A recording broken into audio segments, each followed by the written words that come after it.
Good afternoon mga pahinga kulop! This is Malalakat and iyo kasi Malalakat. So, andito na tayo sa Barangay Maputi.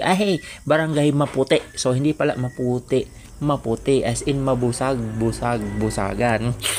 So, i-update ko lang kayo kasi sa aking previous vlog, if you watch it, itong matatandaan nyo, ay nagbiyahe tayo from Dolores to this barangay sa Barangay Maputi. Maputi, mabusag, Maputi.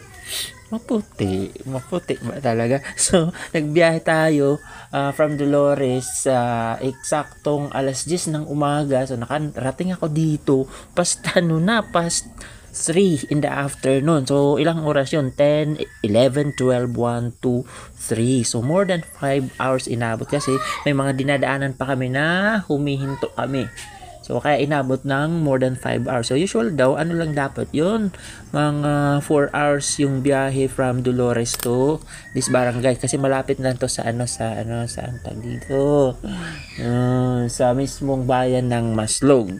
So, natapos ako yung trabaho ko dito sa Barangay Maputi in more than 2 hours kasi past 5 PM ay nag-request ako na lalabas ako sa kanilang barangay. Kaya ito, so nag-request na ihatid nila ako sa mismong bayan ng Maslog, Eastern Samar kasi doon ko balak na matulog sa bayan. Parang mas komportable ako na matulog sa mismong bayan kasi may mga free accommodation doon na ibinibigay yung municipality sa kanilang mga bisita. So ito, palabas na ako ng Barangay Maputi. Nasanahin ako sa Maputi kasi akala ko yun yung pagkaka-pronounce sa barangay nila. Maputi pala. So this is me, diba? Kagi wagapuhi. Nagpipinakarasara sa balita, diba? Nagpipinak. So that's me. Diba? Diba? So papunta na ako ng yan. So, ayan na, palabas na kami. Ayan, nakalabas na ako. So, yung dumaan, ito yung bago lang nakabibigay sa kanila.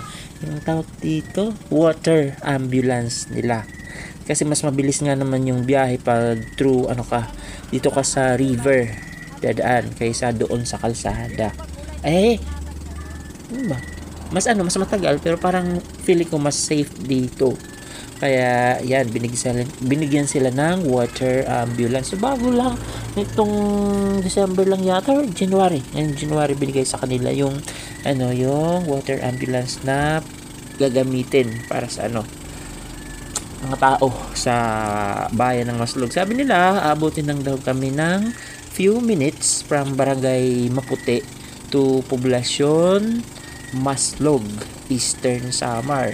So, that was my first time going to Barangay Maputi, pero I have been multiple times sa mismong bayan ng Maslog, Eastern Samar. So, hindi na ako doon sa mismong bayan kasi sanay na akong magpunta doon. Kaya nga lang, sa sobrang layo, gaya ng sabi ko sa previous vlog ko, ay 1,500 yung bayad sa habal-habal. Isang habal-habal kung doon ka dadaan sa bukid, sa may kalsada. Pero kung dito ka dadaan, you only have to spend 150 going to Poblacion Maslog, Eastern Samar. So, nasa gitna sila ng kasi nga malayo sila sa Kabiasnan. So, medyo madilim na kasi mag-aalas 6 na rin ng hapon ako.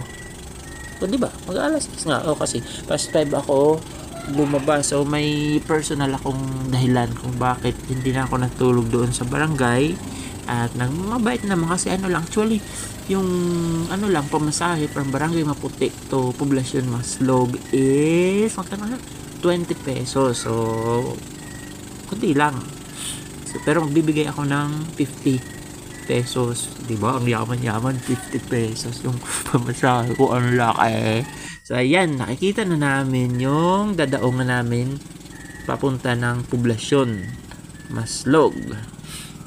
Ayan. So, eto, yung mga nakikita nyong sasakyan, mga galing na din to sa bayan ng Dolores kaninang umaga. Baka nandito nga yung sinakyang ko papunta. Parang ito yata yung dilaw na